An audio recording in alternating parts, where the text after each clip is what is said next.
Hello! What's up mga idol? So ngayon, panibagong tatuan at kagwapuhan na naman mga idols. So walang katapusang kagwapuhan. So ngayon mga idol, shout out natin ang ating client na si Boss Idol Michael Jan.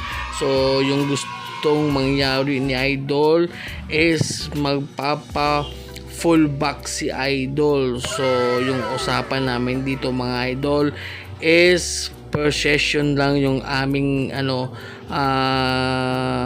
payment dito mga idol, no? Kasi medyo malaki, kasi kapag binulto niya yung bayad mga idol, baka singilin ko siya ng 100,000 pesos mga idol. Kaya per session lang yung namin muna para para bibo ba. So yun mga idol, ito na yung design na request ni Idol.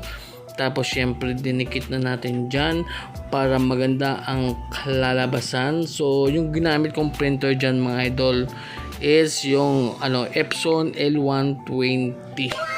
So madali lang gawin yan mga idol, kasi marami din nagtatanong kung paano daw mag print ng full back mga idol. So basta gagawa lang tayo ng dyan ng video mga idol.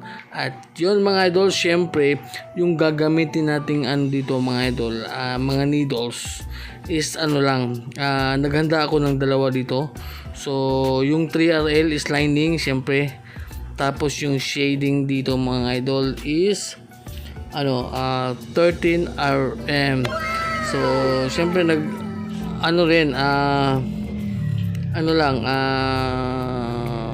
yun lang yung mga needles na ginamit ko.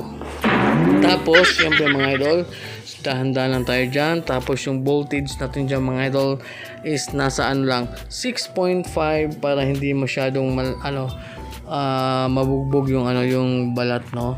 Tapos yun nga mga idol, so tapos wala na akong masabi, no. So yun nga, full back. So ito yung mga idol,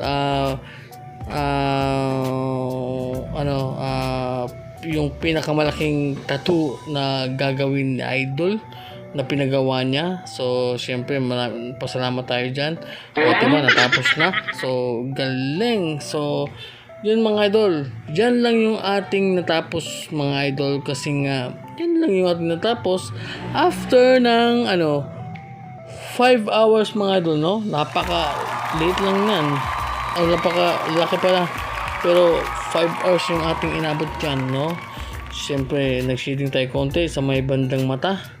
So yan lang yung ating natapos, at abangan nyo yung aming magiging second session mga idol. So shout out sa'yo Idol Michael Jan, at siyempre abangan ko yung pagbabalik mo. So yun mga idol, so yun lang.